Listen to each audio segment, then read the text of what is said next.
द्वारत येणं, द्वारत याचा अर्थ होतो दरवाजा. काय होतो? द्वारत, द्वार, द्वार शब्द माहिती, द्वार शब्द आहे ना, दार म्हणतो आपण, तो शब्द आहे. द्वारत म्हणजे दरवाजा. कोणता दरवाजा?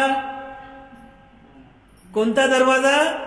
कायेचा दरवाजा, या वाचेचा दरवाजा आणि आपल्या मनाचा दरवाजा.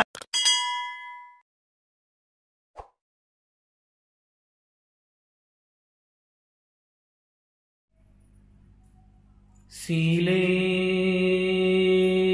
सुगतिं यन्ति, शीलेन भोग संपदा, शीलेन निब्बुतिं यन्ति, तस्माशीलं विशुद्धया.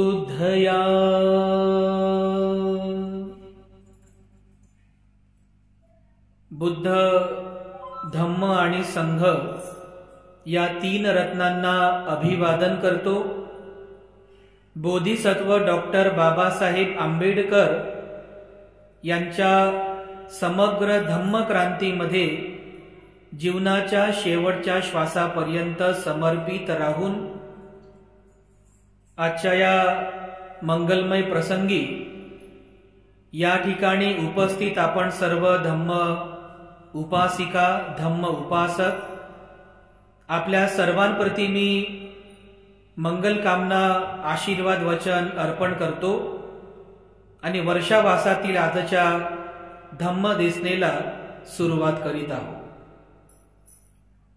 उपस्थितांनो, मागच्या दिनांक 1 तारखेपासून श्रावण पौर्णिमेपासून आपण परंपरेला अनुसरून वर्षावासाला सुरुवात केलेली आहे. या वर्षावासामध्ये आपल्याला सांगितल्याप्रमाणे आपण काही महत्त्वपूर्ण बुद्ध तत्वज्ञानावर आधारित धम्मदेसना या ठिकाणी करणार आहोत.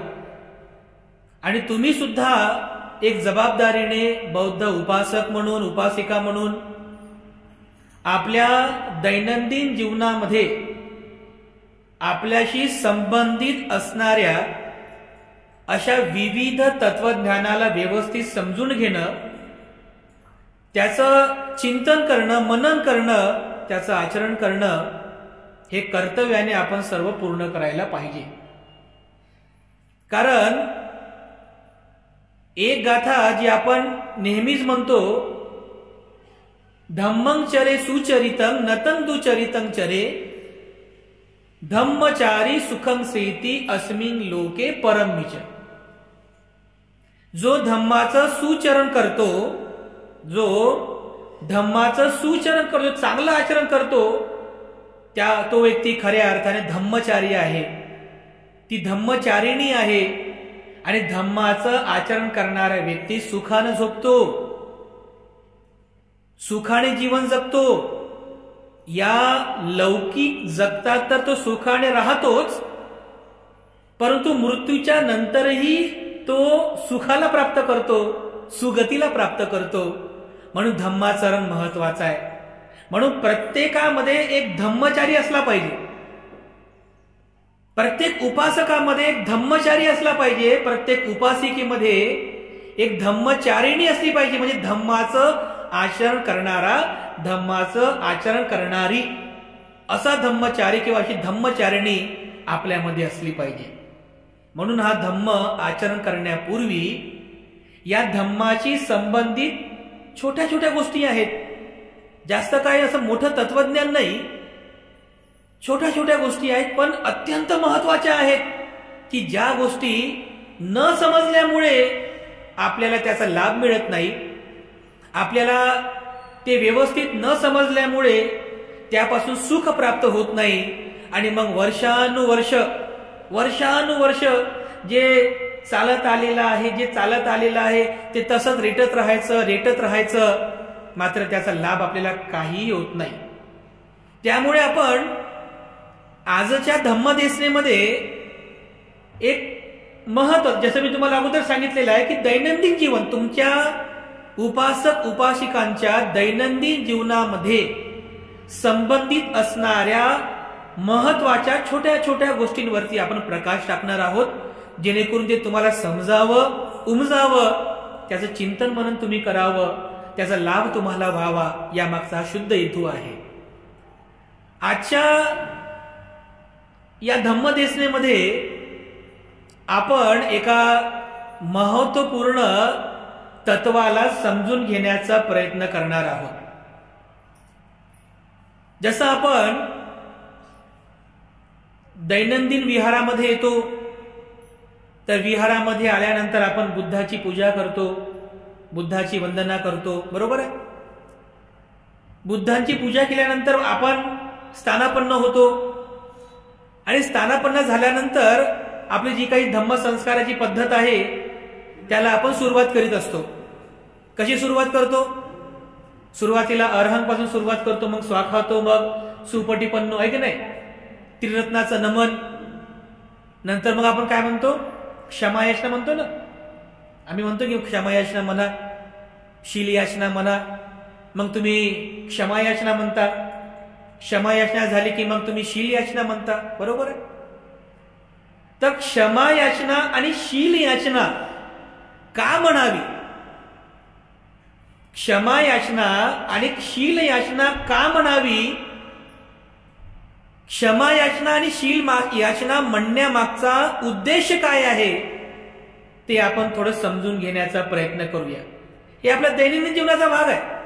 रोज जे आपण वंदना म्हणतो ना, रोज म्हणतो आपण, विहारामध्येच नाही तर जिथे कुठे आपल्या घरी पण एखादं मंगल कार्य असेल किंवा एखादा कार्यक्रम असेल, भंतीजींना आपण जर बोलवलं असेल तर आपण धम्मसंस्कारामध्ये क्षमायाचना म्हणतोच, आहे की नाही.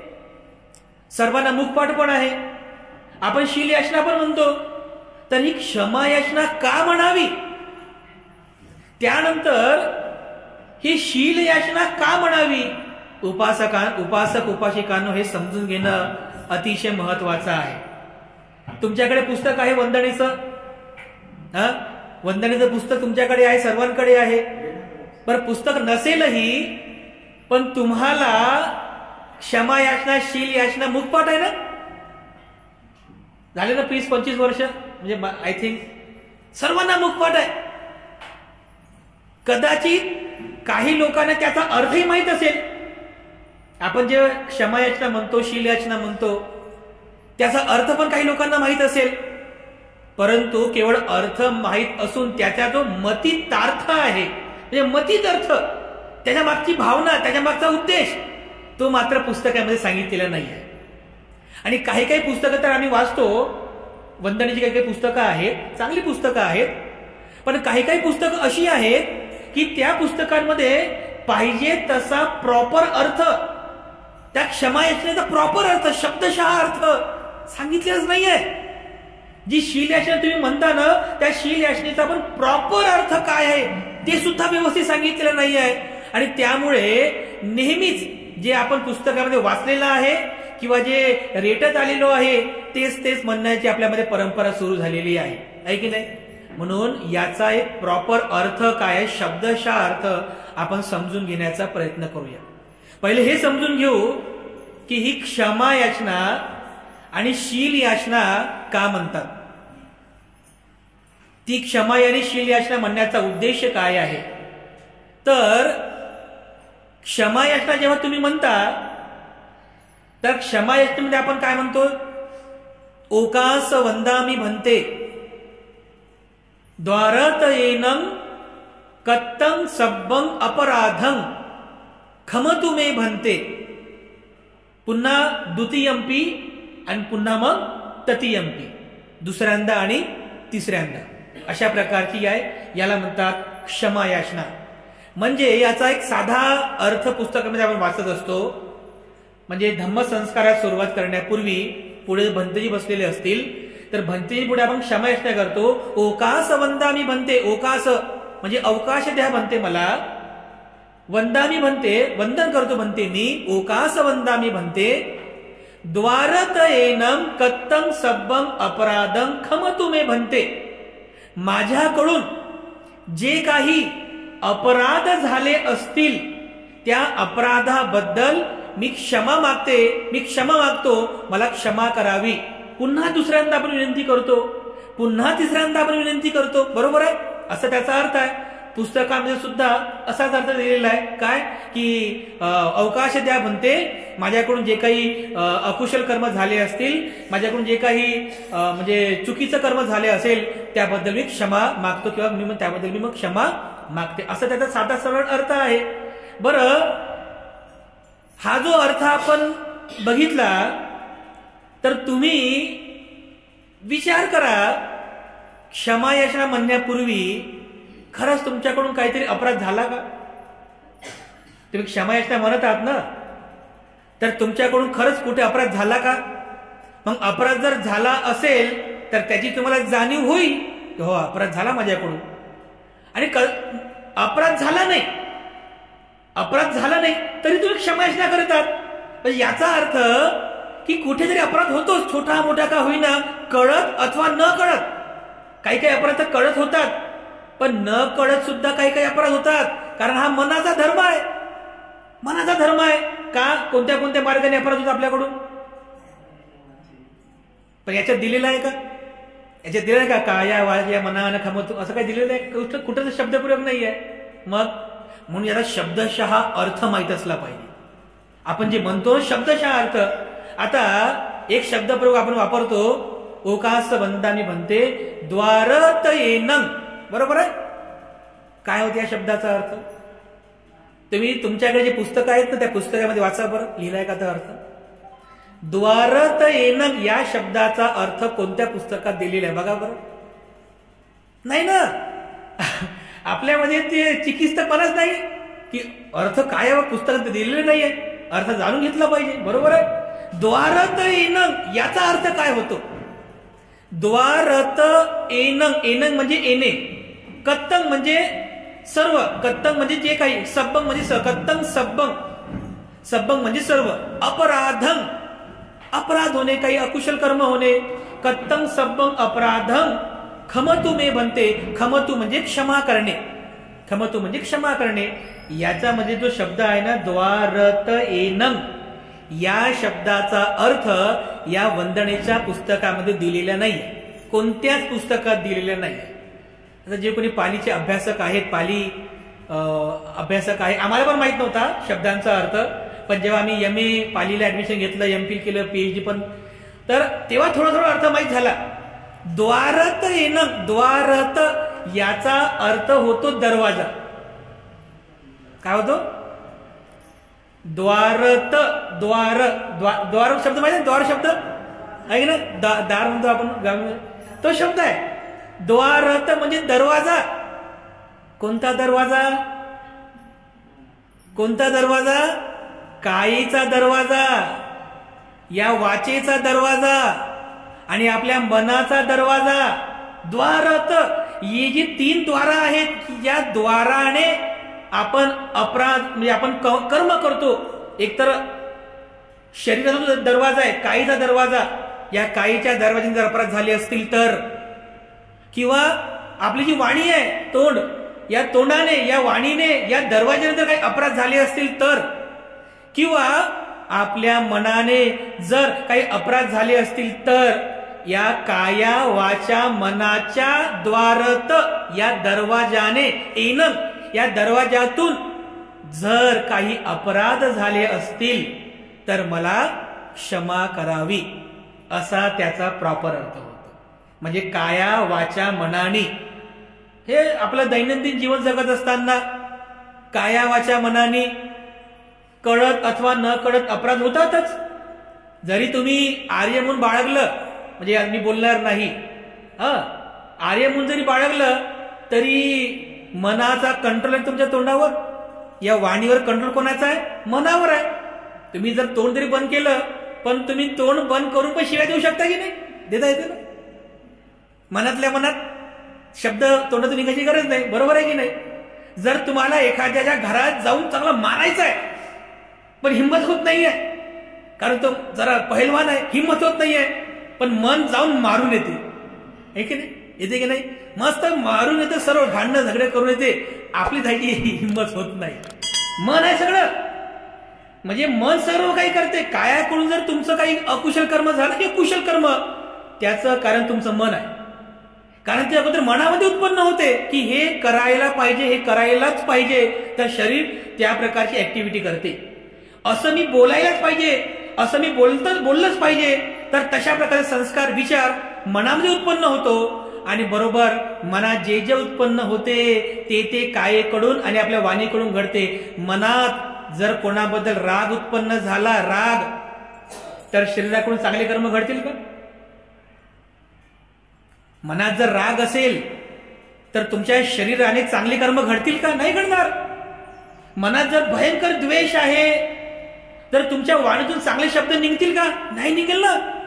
म्हणजे तुमच्या कर्मासाठी कुशल किंवा अकुशल, तुमच्याकडून सत्कार्य जरी झालं किंवा तुमच्याकडून अपराध जरी झाला, या दोन्ही कारणांसाठी तुमचं मन कारणीभूत आहे. कारण मन हा राजा आहे. मनोपुपंगमा धम्मा, भगवान बुद्धाने सांगितलेलं आहे की आपल्याकडून जर अपराध झाला असेल किंवा चांगली कर्म पण झाली असतील, व त्याला कारण तुमचं मन आहे. मनोपुपंगमा धम्मा, आणि मनोसेठा, मन हे सर्वस्व आहे.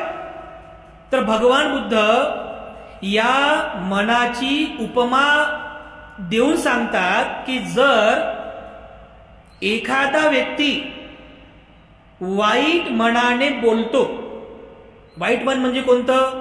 रागाचं मन, द्वेषाचं मन, क्रोधाने भरलेलं मन, दुर्भावनेचं मन. एक व्यक्ती जर वाईट मनाने बोलतो अथवा वाईट मनाने कार्य करतो, तर दुःख सुद्धा त्याचा पाठलाग तसंच करते, ज्याप्रमाणे बैलगाडीला जुंपलेल्या बैलांच्या पायांचा पाठलाग बैलगाडीची चाकं करतात. किती सोपं उदाहरण देऊन समजून सांगितलेलं आहे. दुःखाला कारण तुमचं मनच आहे. किंवा या उलट दुसऱ्या उपमामध्ये सांगतात की एक व्यक्ती चांगल्या मनाने बोलतो. चांगलं मन म्हणजे काय? ज्याच्या मनात राग नाही आहे, ज्याच्या मनात द्वेष नाही आहे, दुर्भावना नाही आहे, चांगलं मन आहे. असं चांगल्या मनाने बोलतो अथवा चांगल्या मनाने कार्य करतो, तर सुख सुद्धा त्याची साथ कधीच सोडत नाही, ज्याप्रमाणे माणसाची सावली माणसाची साथ कधीच सोडत नाही. भगवान बुद्धाने सांगितलेला मनोपुबंगमा धम्मा, ओ मन तुमच्या कर्माचा राजा आहे. मनच तुमच्या कर्माचा राजा आहे. कारण मनातूनच ते कर्मसंस्कार उत्पन्न होतात. म्हणून या मनातून एखादं कर्म जरी घडत असेल ना, कधी कधी कळतं आपल्याला की मी राग करत आहे, कळतं. असं कधी कधी कळत नाही. बरं, मनामध्ये राग येऊन जातो, निघून जातो, कळतही नाही आपल्याला.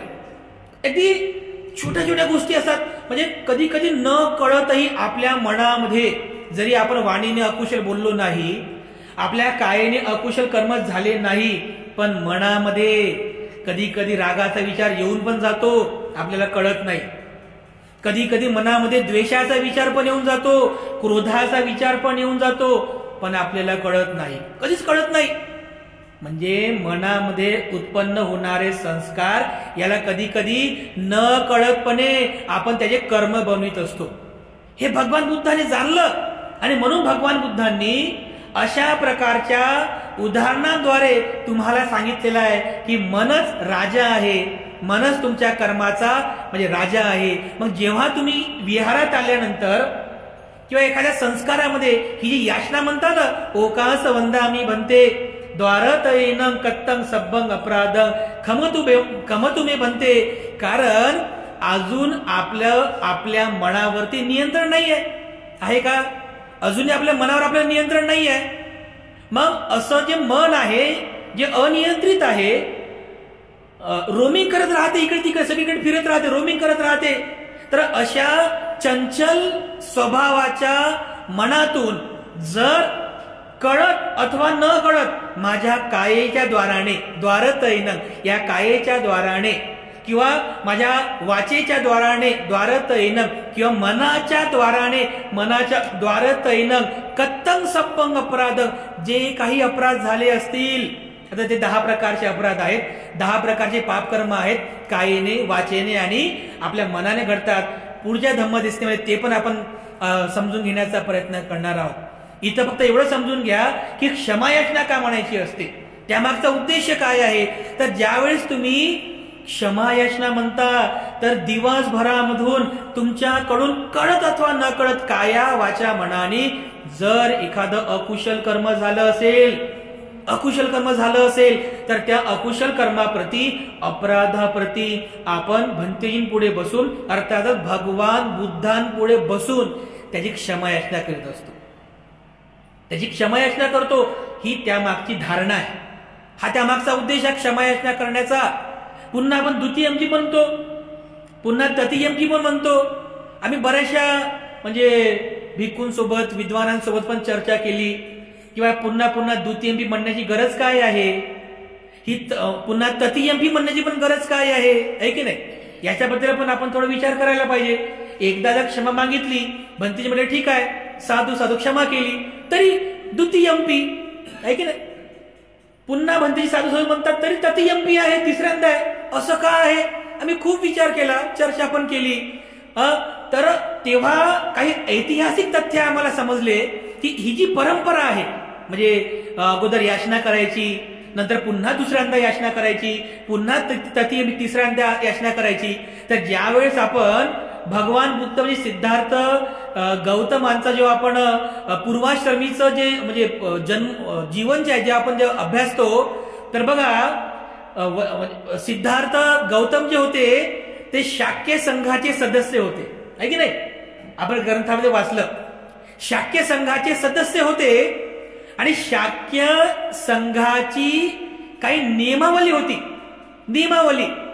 त्या नियमावली अनुसार एखाद्या शाक्य कुलपुत्राला जर शाक्य संघाचा सदस्य व्हायचा असेल तर त्याला विचारला जात असे. त्याची शाक्य संघाची परंपरा होती की तुम्ही सदस्य बनण्यास तयार आहात का. मग तो म्हणायचा की हो, मी सदस्य बनण्यास तयार आहे. मी दुसऱ्यांदा विचारतो तुम्ही सदस्य बनण्यास तयार आहात का, तो पुन्हा म्हणतो हो, मी सदस्य बनण्यास तयार आहे. ते पुन्हा विचारतो तिसऱ्यांदा, मी तिसऱ्यांदा विचारतो की तुम्ही सदस्य बनण्यास तयार आहात का, आणि तो म्हणतो की हो, मी सदस्य बनण्यास तयार आहे. अशी परंपरा आहे. हे शाक्य संघाची परंपरा होती. कदाचित ती शाक्य संघाची परंपरा असल्यामुळे जेव्हा सिद्धार्थ गौतम बुद्ध बनतात, विनयाचं सगळं म्हणजे विनय तयार करतात, उपासक उपासिकांना सगळं ह्या गोष्टी सगळ्या जेव्हा होतात, तर कदाचित शाक्य संघाची ही जी परंपरा आहे, चांगली परंपरा आहे की पुन्हा लक्ष जर नसेल दुसऱ्यांदा म्हणायचं, लक्ष नसेल तर पुन्हा तिसऱ्यांदा म्हणायचं. ही परंपरा शाक्य संघाची असल्यामुळे भिक्खूंच्या विनयामध्ये सुद्धा ही परंपरा कदाचित आणली गेली असावी. यामागची दुसरी पण एक धारणा आहे, जसं आपण म्हणतो काया वाचा मनाने शुद्ध कर्म करावे, हे 3 प्रकार आहेत. तर आपण जी याचना करतोय, जसं सुरुवातीला आपण याचना केली, असे हात जोडले आपण, बरोबर आहे, अगोदर कायेने असे हात जोडले, वंदनेच्या आसनामध्ये बसलो आपण आणि अगदी श्रद्धायुक्त चित्ताने हात जोडून आपण सुरुवातीला कायेने माझ्याकडून जर काही अपराध झाले असेल तर मला क्षमा करावी. द्वितीयंपी माझ्या वाणीने जर काही अपराध झाले असेल तर मला क्षमा करावी. तृतीयंपी माझ्या मनातून जर काही अपराध झाला असेल तर मला क्षमा करावी. अशी ही धारणा या 3 वेळेस याचना करण्यामागची आहे. ही विनय परंपरा आहे. जर तुम्ही विनय पिटकाचं वाचन केलं तर प्रत्येक विनय जो तयार झालेला आहे किंवा विनयाचं जे संगायन झालेलं आहे, त्या प्रत्येक वेळेस मोठे भंतेजी लहान भंतेजींना म्हणजे संगायन करणाऱ्या भंतेजींना विचारतात की हे बरोबर आहे का भिक्खूंनो. भिक्खू म्हणतात की साधू साधू, म्हणजे हो बरोबर आहे. मोठे भंतेजी पुन्हा विचारतात भिक्खूंनो, मी दुसऱ्यांदा विचारतो हे बरोबर आहे का. भिक्खू संघ म्हणतात ओ साधू साधू बरोबर आहे. मोठे भंतेजी परत म्हणतात भिक्खूंनो मी तिसऱ्यांदा विचारतो हे बरोबर आहे का? मग भिक्खू संघ म्हणतो साधू साधू, हो बरोबर आहे. म्हणजे विनय पिटकात सुद्धा ही परंपरा आहे, म्हणजे भिक्खू संघाची परंपरा आहे. आणि म्हणून द्वितीयंपी तृतीयंपी म्हणून असं 3 वेळेस याचना म्हणजे याचना करण्याची एक परंपरा आपल्या धम्मसंस्कारामध्ये आहे. तर अशा प्रकारे क्षमायाचना म्हणायची असते. म्हणून आपण विहारामध्ये आल्यानंतर धम्मसंस्काराला सुरुवात करण्यापूर्वी क्षमायाचना म्हणायची असते. क्षमायाचना, कारण क्षमायाचना म्हटल्या अगोदर आपल्याकडून जर काही अकुशल कर्म झाले असेल तर त्याची आपण क्षमा मागतो आणि त्यानंतर आपण मग शीलाची याचना करतो. शील याचना, पंचशिलेची याचना म्हणता तुम्ही. कोणती याचना आहे पंचशिलेची? ओकास अहं भन्ते, पुन्हा अवकाश द्या भन्ते मला. ओकास अहं भन्ते तिसरणेन. तिसरणेन म्हणजे काय? त्रिशरण, 3 रत्नांची शरण, म्हणजे बुद्ध रत्नांची शरण, धम्म रत्नांची शरण आणि संघ रत्नांची शरण. तिसरणेन सह पंचशीलम. पंचशील म्हणजे आपण जे पंचशील ग्रहण करतो ते पंचशीलम. तिसरणेन सह पंचशीलम धम्मं याचामी. याचामी म्हणजे याचना करणे.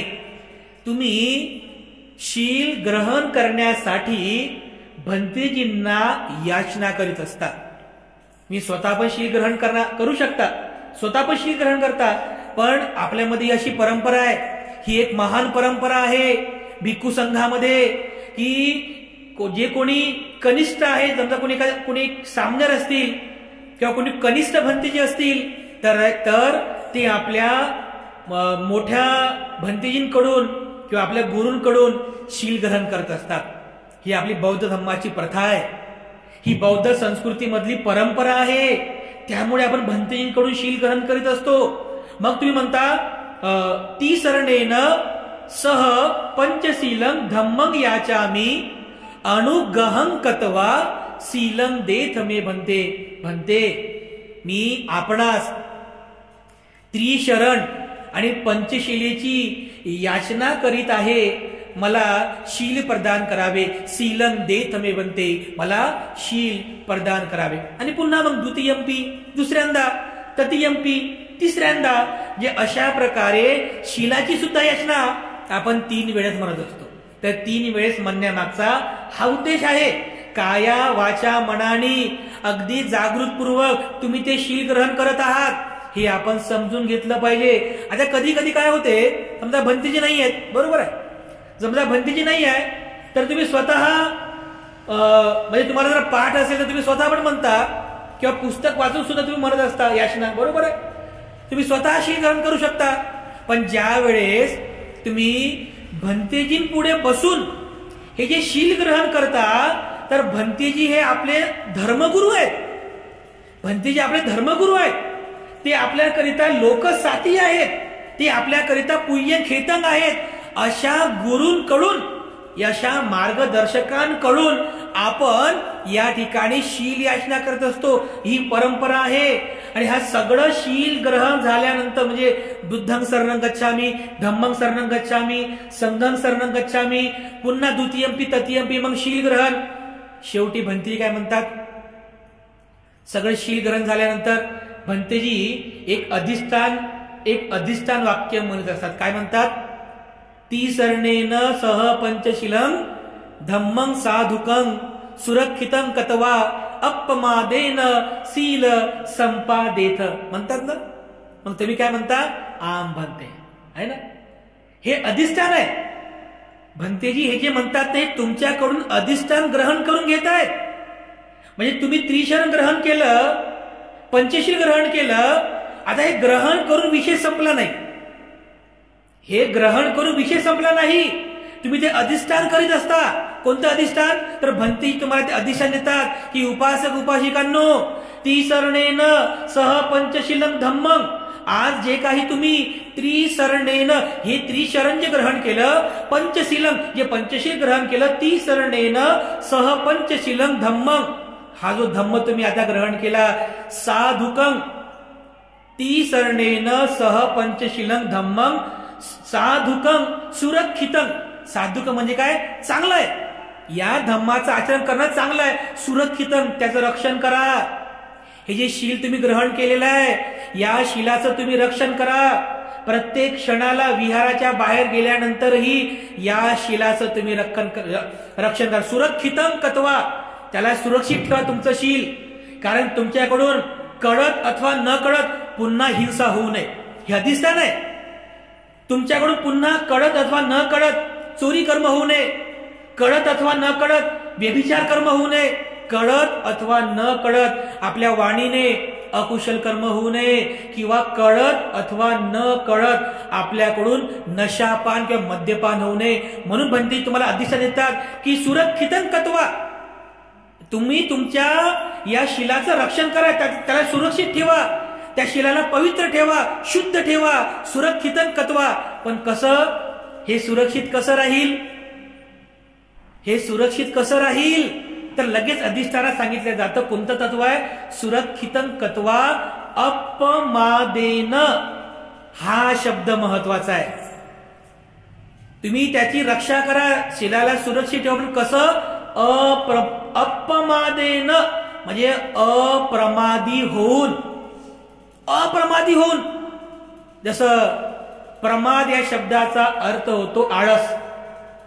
प्रमाद या शब्दाचा अर्थ होतो आळस करणे, बेहोशीमध्ये जीवन जगणे, बेधुंदीमध्ये जीवन जगणे. म्हणजे आपण काय बोलतो, काय करतो, काहीच लक्षात नाही. काही बोलायचं, काही करायचं, काही लक्ष नाही, कशावरती नियंत्रण नाही आहे. का? कारण आपल्यामध्ये प्रमाद आहे. आपण बेहोशीमध्ये जीवन जगतोय, बेशुद्धीमध्ये जीवन जगतोय. म्हणून भगवान बुद्ध म्हणतात अपमादेन संपादेथ. संपादेथ, संपादन करा, त्याचं आचरण करा. पण कसं? अपमादेन, अप्रमादी होऊन.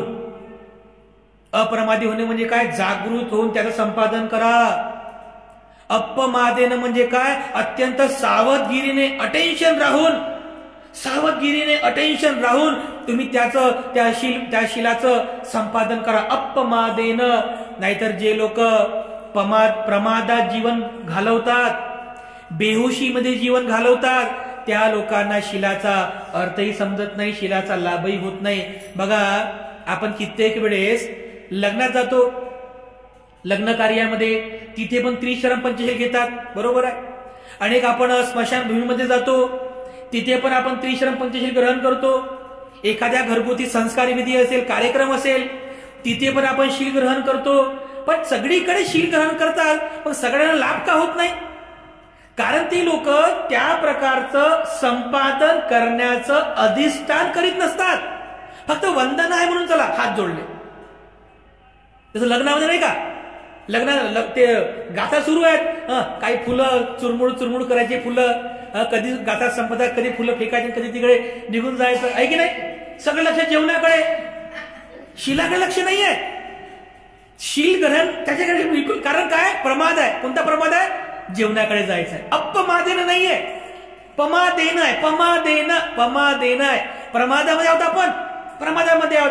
किंवा स्मशानभूमीमध्ये आपण शील ग्रहण करतो, त्या ठिकाणी वातावरण, दुःखद वातावरण असते, तिथे पण आपल्यामध्ये हा पण एक प्रकारचा प्रमाद आहे. रडणे, दुःख करणे, हा सुद्धा एक प्रकारचा प्रमादच आहे. म्हणजे ज्या ज्या वेळेस व्यक्ती प्रमादामध्ये असतो, त्या वेळेस मात्र त्या शीलाचा लाभ जसा व्हायला पाहिजे तसा होत नाही. विहारामध्ये येणारे अनेक लोक आहेत, है की नाही? अनेक लोक येतात विहारामध्ये. त्या अनेक लोकांपैकी सगळेच लोक शील पालनामध्ये पक्के होतात का? सगळेच लोक शील पालनाचं सुख घेऊ शकतात का? नाही. ते तुमच्या अधिष्ठानावरती डिपेंड आहे. जसं एक वर्ग आहे, त्या वर्गामध्ये 50 विद्यार्थी बसलेले आहेत आणि एक शिक्षक आहे. तो शिक्षक सर्वांना सारखं शिकवतो, बरोबर आहे? सर्वांना सारखं शिकवतो. हा माझा लई लाडाचा आहे म्हणून याला जास्त शिकवायचं, आणि तो मागच्या बॅक बेंचर आहे त्याच्याकडे लक्ष द्यायचं नाही, असं कधी शिक्षक करत नाही. सर्वांना सारखं शिकवतात, सर्वांना सारखा अभ्यासक्रम देतात, आणि अधिष्ठान पण सर्वांना सारखं देतात. कोणतं? पहा पोरं हो, उद्या येताना हा अभ्यास करून या बरं, हे तुमचं उद्याचं अधिष्ठान आहे. हे अधिष्ठान आहे, बरोबर आहे की नाही? मग जे विद्यार्थी सरांनी, मास्तरांनी सांगितलेल्या अधिष्ठानाप्रमाणे घरी जाऊन व्यवस्थित अभ्यास करतात, चिंतन करतात, पाठांतर करतात, त्या लोकांना मास्तरांनी दिलेल्या अधिष्ठानाचा लाभ होतो. आणि जे बिचारे ज्यांना अधिष्ठानही समजलं नाही, जे घरी जातात अधिष्ठानाचा अर्थ समजत नाही, अभ्यासही करत नाही, मग त्यांना कितीही डोकं फोडून सांगा, त्यांना अधिष्ठान माहित नाही, त्यांना शील माहित नाही, त्यांना काहीच नाही. आहे की नाही? अगदी त्याचप्रमाणे आपण जोपर्यंत शील पालन करण्याचं अधिष्ठान जोपर्यंत करत नाही, की मला हे अधिष्ठान आहे, कसं अपमादेन, अप्रमादी होऊन मला शील पालन करायचं आहे, शील पालन करायचं मला अप्रमादी होऊन, कोणत्या प्रकारचा प्रमाद करायचा नाही, आळस करायचं नाही, म्हणजे गुंगी करायची नाही, बेहोशी करायची नाही, अगदी जागृत होऊन मला करायचं आहे. तर याचना म्हणण्यामागचा सुद्धा उद्देश तुमचा तोच आहे. तुम्ही म्हणता ना मला शील द्या म्हणून, पिता आम्ही तुम्हाला शील पण देतो. एकदा नाही, तुम्ही 3दा याचना करता, दुसऱ्यांदा याचना करतो, तिसऱ्यांदा याचना करतो, शील द्या म्हणते जे आम्हाला, आम्ही तुम्हाला शीलही देतो. आणि मग काय म्हणतो की बघा उपासक उपासिकांनो, तिसरणे न सद्दिंग पंचशीलं धम्मं साधुकं सुरक्षितं कत्वा अपमादेन संपादेत. आणि तुम्ही काय म्हणता, आम म्हणते, हो म्हणते, मी बरोबर तसंच वागतो. तुम्ही आम म्हणते म्हणजे हो हो म्हणते, आणि घरी गेले रे गेले, सगळ्यांचं सांगत नाही, मी घरी गेले की ते आम म्हणते, गेले निघून, एकदम गुंगी बेहोशी. गुंगी आणि बेहोशी मध्ये जर जीवन गेलं आपलं, भगवान बुद्ध म्हणतात, तुम्ही धम्मपद पुस्तक वाचा, छोटसच पुस्तक आहे पण एवढं महत्वाचं आहे. त्या पुस्तकामध्ये अपमाद वग्ग नावाचा एक वर्ग आहे. अपमाद वग्ग म्हणजे अपमादाच्या संबंधातील बुद्धांचे सुविचार त्या अपमाद वग्ग मध्ये आहे. तर एका सुविचारामध्ये भगवान बुद्ध म्हणतात, त्या धम्मपदामध्ये अपमादो मुच्चुनो पदं, पमादो मुच्चुनो पदं आणि अपमादो अमतं पदं. अप्रमादी होणे हे अमृत समान आहे. अपमादो अमतं पदं, अमृत जो कधी मृत होत नाही, अमृत जो कधी मरत नाही, ते जे पद आहे कधी मिळतं, अपमादो अमतं पदं. अहो, जो व्यक्ती अप्रमादी आहे, जो व्यक्ती जागृत आहे, जो व्यक्ती सावधान अटेन्शन आहे, असा व्यक्ती अमतं पदंला जातो. अमतं म्हणजे अमृत, तो कधीच मरत नाही. परंतु जो व्यक्ती पमादो, आळस करतो, प्रमाद करतो, बेहोशी मध्ये जीवन जगतो, कंटाळा करतो, एकदम बेधुंदी बेहोशी मध्ये राहतो, पमादो मच्चुनो पदं, मच्चुनो म्हणजे मरणे, मच्चुनो म्हणजे मरणे. तर भगवान बुद्ध म्हणतात की जो व्यक्ती प्रमाद करतो असा व्यक्ती जिवंत असूनही मेल्यासारखा आहे. आणि जो व्यक्ती अप्रमादी आहे, जागृत आहे, असा व्यक्ती मेल्यानंतरही तो जिवंत असतो. बुद्धांचं वचन आहे, हे बुद्धाचं वचन आहे. म्हणून या क्षमा याचना, ही जी क्षमा याचना आहे, ही जी शील याचना आहे, जे तुम्ही वंदनेच्या आसनामध्ये बसता, ताट मान करून बसता, पाठीचा कणा सरळ करून बसता, हात जोडून बसता, हे सर्व करण्यामागचा उद्देश काय आहे की तुम्ही इथे आल्यानंतर तुमच्यामध्ये जे काही बेधुंदी आहे, जे काही बेहोशी आहे, गुंगी आहे, आळस आहे, ते सगळं बाहेर सोडा. जसं तुम्ही चपला बाहेर सोडता ना, तसं त्या तिकडेच सगळी बेहोशी, सगळा तो प्रमाद सगळा बाहेर सोडायचा. एकदम फ्रेश माइंडनी, एकदम फ्रेश माइंडनी, एकदम फ्रेश माइंड आलं म्हणजे फ्रेश माइंड, जागृतपूर्वक सावधान होऊन, अटेन्शन होऊन आपण विहारामध्ये यावं. विहारामध्ये येऊन आपण या ठिकाणी बसावं आणि जागृत होऊन अधिष्ठानपूर्वक अपमादेन संपादेथ, अप्रमादी होऊन आपण ते शील ग्रहण करावं. हा सर्व उद्देश आहे त्यामागचा. खेड्यापाड्याने आम्ही जेव्हा जातो ना, खेड्यापाड्याने जेव्हा आम्ही जातो विहारांमध्ये वगैरे, तर पुरुषांची संख्या जवळ कमी असते, महिलांची संख्या जास्त असते. मग वंदना सुरू झाली रे झाली, खेड्यापाड्यातली गोष्ट, वंदना सुरू झाली रे झाली की त्या असं हात जोडता जोडता जोडता धडांकन खाली पडतं. धडांकन म्हणजे लक्ष नाही राहिलं की मी झोपत आहे. प्रमाद आहे ना, प्रमाद आहे ना, प्रमाद आहे. असं झोपून जातात आणि मग त्रिशरण पण झालं, पंचशील पण झालं. भंतेजी म्हटले साध म्हणते हो हो हा काय कशाचा हो काय कशाला हो म्हटलं माहित नाही. झालं झाली सगळी वंदना. पूर्ण वंदना होईपर्यंत गुंगीच, डोळ्यामध्ये गुंगीच आहे, अशी बेहोशीच आहे. मग सगळी वंदना झाली, आशीर्वाद गाथा झाली, भंतेजी उठून तिकडे निघून गेले की मग जागृत होतात. काय माय ते कसं काय झालं माय, मग नाही गुंगी. अरे बापरे, 1 तास बोलत राहतील, 1 तास, 1.5 तास, 2 तास. ना गुंगी येईल, ना बेहोशी येईल, ना झोप येईल, ना पमादंग, काहीच येत नाही. बापरे म्हटलं कमालच झाली. जेवढपर्यंत वंदना सुरू होती तेव्हापर्यंत प्रमाद झाला आणि आता अपमादेन बोलांथ, अपमादेन चर्चा, अपमादेन अप्रमादी होतात, ते जागृत होतात की कोण कुठं गेलं, कुठून आलं, कुठे चाललं, कोण कुठं गेलं. आहे की नाही, अशी परिस्थिती आहे. मग जर अशा परिस्थितीने जर आपण म्हणजे अशा परिस्थितीमध्ये जर आपण हा धम्मसंस्कार करत असेल तर मग मला सांगा बांधवांनो, आपण ज्या गोष्टी करत आहोत त्या गोष्टीचा लाभ आपल्याला कसा होईल. म्हणून क्षमा याचना आणि शील याचना करण्यामागचा जो महत्वाचा उद्देश आहे तो उद्देश आपण समजून घेतला पाहिजे. तुम्ही क्षमा याचना म्हणता, अधिष्ठानपूर्वक अप्रमादी होऊन तुम्ही क्षमा याचना म्हणावी. ठीक आहे, जे काही अपराध झाले असतील माझ्याकडून त्या अपराधाबद्दल मला म्हणते क्षमा करावी, यानंतर मात्र अपराध होणार नाही.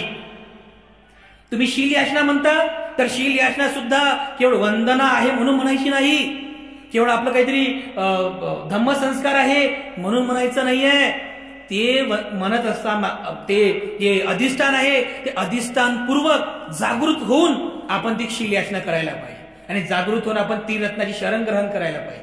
जागृत होऊन आपण शील ग्रहण करायला पाहिजे. आणि भंतेजी जसे म्हणतात की अप्रमादी होऊन अपमादेन संपादेत, विहारातून गेल्यानंतरही घरी किंवा आपल्या दैनंदिन जीवनामध्ये, इव्हन सकाळी झोपेतून उठल्यापासून तर रात्री झोपेपर्यंत तुम्ही प्रत्येक क्षणाला या शीलामध्ये अप्रमादी होऊन प्रतिष्ठापित असलं पाहिजे. अप्रमादी होऊन तुम्ही प्रतिष्ठापित असलं पाहिजे. इव्हन झोपेत सुद्धा तुम्ही शिलामध्ये प्रतिष्ठित होऊन झोपलं पाहिजे. शिलामध्ये प्रतिष्ठित होऊन तुम्ही झोपलं पाहिजे. यामागचा भगवान बुद्धांनी हा जो धम्मसंस्कार शिकवलेला आहे, हा धम्मसंस्कार आपल्या सर्वांसाठी नक्कीच लाभदायी आहे. केवळ या मागची जी धारणा आहे ती धारणा व्यवस्थित आपल्या सर्वांना समजावी, त्याचं आपण चिंतन करावं, मनन करावं आणि व्यवस्थित अपमादेन संपादेथ या पद्धतीने आपण त्रिशरणाचं शरण ग्रहण करा. पंचशिलेचं आपण खूप चांगल्या प्रकारे पालन करा. नक्कीच आपल्या सर्वांना या शील पालनाचा लाभ होईल. तेव्हा क्षमा याचना काय आहे, त्यामागची धारणा काय आहे हे व्यवस्थित समजून घ्या. शील याचना काय आहे, त्यामागची धारणा उद्देश काय आहे हे सुद्धा व्यवस्थित समजून घ्या. कारण आपल्या दैनंदिन जीवनातला तो एक महत्वाचा भाग आहे. तर आजच्या या प्रसंगी अतिशय छोटासा भाग आहे परंतु फार महत्वाचा आहे. तर आपण हा धम्मसंस्कार आपण व्यवस्थित सर्वांनी समजून घ्यावा. पुनश्च एकदा आपल्या सर्वांप्रती मी मंगलकामना व्यक्त करतो. आपल्या सर्वांना आयुष्य, वर्ण, सुख, बल, संपत्ती आणि समाधानाची प्राप्ती हो अशा प्रकारची मंगलकामना अर्पण करून या ठिकाणी आशीर्वाद गाथेने आजचा धम्मसंस्कार समाप्त करतो.